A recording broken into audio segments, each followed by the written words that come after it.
नमस्कार मित्रों, मैं कुमार वर्मा और आप देख रहे हैं सावधान मीडिया न्यूज। अहमदाबाद के हाड़केश्वर इलाके में महालक्ष्मी ज्वेलर्स के चोरी के केस का खुलासा। क्राइम ब्रांच ने चोरी के आरोपी को गिरफ्तार किया। पास की दुकान में कड़िया काम करने वाला चवाणा वाला ही चोर निकला। 8 जनवरी को योजना बनाकर रात 2 बजे दीवार में सुराग बनाकर चोरी की गई। चोरी के बाद आरोपी राजस्थान फरार हो गया। पुलिस ने तकनीकी जांच के आधार पर आरोपियों को गिरफ्तार किया। आप देख रहे हैं। इस रिपोर्ट को देखने के लिए लाइक करें, सेव करें और आगे देखते रहें। 8 જાન્યુઆરીના રોજ અમરાઈવાડી પોલીસ સ્ટેશનના હાટકેશ્વર વિસ્તારમાં આવેલી મહાલક્ષ્મી જ્વેલર્સની શોપમાં રાત્રિના સમયે દિવાલમાં બાકોરું પાડી અને જે ઘરફોડ ચોરીનો ગુનો નોંધવામાં આવેલો હતો, એ ગુનાની તપાસ એટલા માટે મહત્વની હતી કે ઘણા લાંબા સમય બાદ કોઈ પણ જગ્યાએ ઘરફોડ કરવામાં આવી અને ત્યાં દિવાલને બાકોરું પાડી અને પછી અંદર આરોપીએ જઈને મુદ્દામાલ ચોર કરેલો હોય। આ બનાવ સંદર્ભે ક્રાઇમ બ્રાન્ચની ટીમ દ્વારા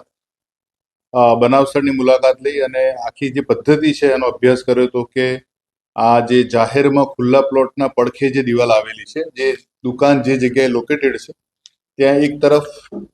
એને દુકાનની ડાબી બાજુએ સળંગ બજાર છે અને જમણી બાજુએ દુકાનના ભાગે ખુલ્લો પ્લોટ આવેલો છે। આ જે બાકોરું પાડેલી ઘટના છે એને તપાસ કરતા આજુબાજુના વિસ્તારના લગભગ ઘણા બધા સીસીટીવી ફૂટેજ જોવામાં આવ્યા, કારણ કે એ બનાવ રાત્રિના સમયનો હતો અને ઘણા બધા 500 મીટર 1 કિલોમીટર સુધીના જે વિસ્તારના સીસીટીવી ફૂટેજ કવર જે કરવામાં આવ્યા એનો અભ્યાસ કરવામાં આવ્યો અને ત્યારબાદ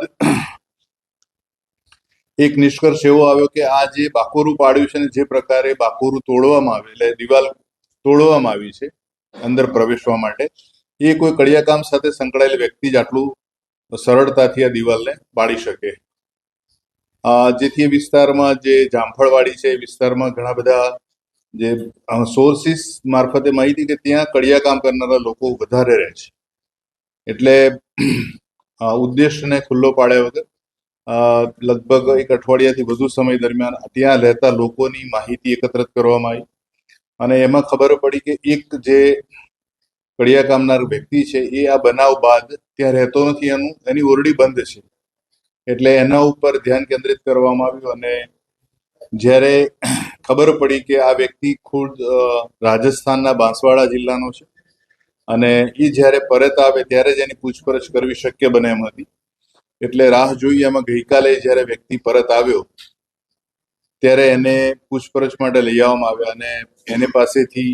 આ જે ઘરફોડ જે થઈ છે જ્વેલર્સ મહાલક્ષ્મી જ્વેલર્સમાં એનો સંપૂર્ણ મુદ્દામાલ જે તે પરિસ્થિતિમાં પાછો પરત મળી આવેલો છે। આ જે આરોપી છે એનો પ્રથમ ગુનો છે, 19 વર્ષનો આરોપી છે અને એનો કોઈ ગુનાહિત ભૂતકાળ નથી, પરંતુ ત્યાં એ દુકાનની બાજુમાં આવેલ બીજી એ વિસ્તારમાં એ કડિયાકામ કરતો હતો છેલ્લા ઘણા સમયથી। અગાઉ પણ એ અમદાવાદમાં કડિયાકામની મજૂરી અર્થે આવેલો છે અને આ જે બનાવ બન્યો એ અગાઉ એના અઠવાડિયા અગાઉથી જ એ વિસ્તારમાં એ કડિયાકામ કરતો અને એને એવું લાગ્યું કે આ દિવાલ જે એક સાઈડે ખુલ્લી છે અને જ્વેલર્સની શોપ છે તો એમાંથી એને ઘણો બધો મુદ્દામાલ મળી શકશે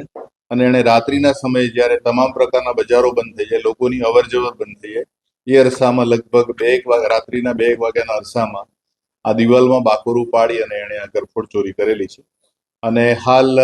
આરોપીને અમરાઈવાડી પોલીસ સ્ટેશન સોંપવાની તજવીજ કરવામાં આવી।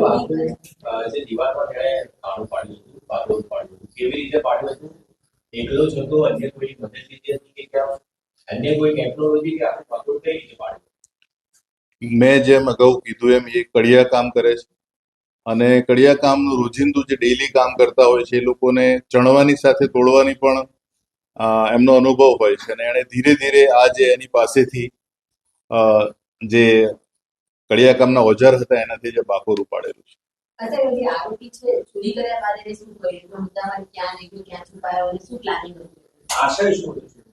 મૂળ જે રકમ જે ફરિયાદમાં નોંધાઈ છે એ 1,85,000ની છે, 84,000ની।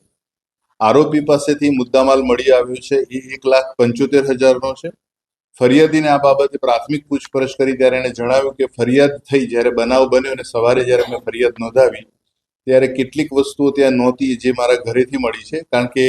દુકાન બંધ કરતી વખતે ઘરે લઈ ગયેલા, એટલે 10,000 રૂપિયાનો મુદ્દામાલ નથી ચોરાયેલો. એટલે જેટલો મુદ્દામાલ ચોરીમાં ગયો હતો ઘરફોડ ચોરીમાં, એ સંપૂર્ણ મુદ્દામાલ યથાવત પરિસ્થિતિમાં આપણે પરત મેળવ્યો છે. એ મુદ્દામાલ એ જે ઓરડીમાં જે રોકાયો હતો એ જગ્યાએ જેણે સંતાડેલો હતો, અને એ પોતે પ્રથમ વખત જે ગુનો કર્યો છે તો એ મૂંઝવણમાં હતો કે આ મુદ્દામાલ વેચવો કેવી રીતે, અને એના કારણે આ સમય લીધો.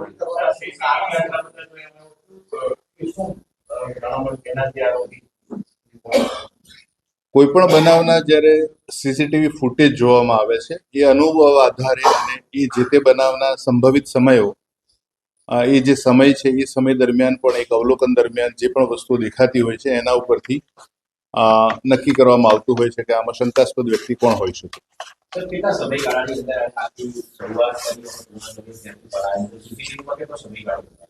8:01 રાત્રિના આ સમય જે બનેલો છે બનાવ, એ અગાઉ એ આ જ વિસ્તારમાં કડિયા કામ કરતો હતો. આ જે દુકાનમાં જે ચોરી થઈ છે દુકાનની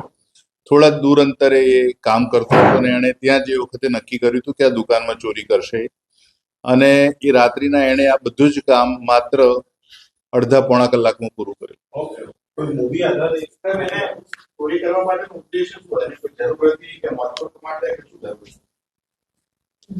એણે ઘરફોડ ચોરી કરી છે. એ બાંસવાડાના બહુ જ અંતરિયાળ વિસ્તારમાં એનું ગામ છે, અને એને જે મોકો મળ્યો, એને જે વિચાર આવ્યો, અને એ વિચાર આધારે એણે આ ઘરફોડ ચોરી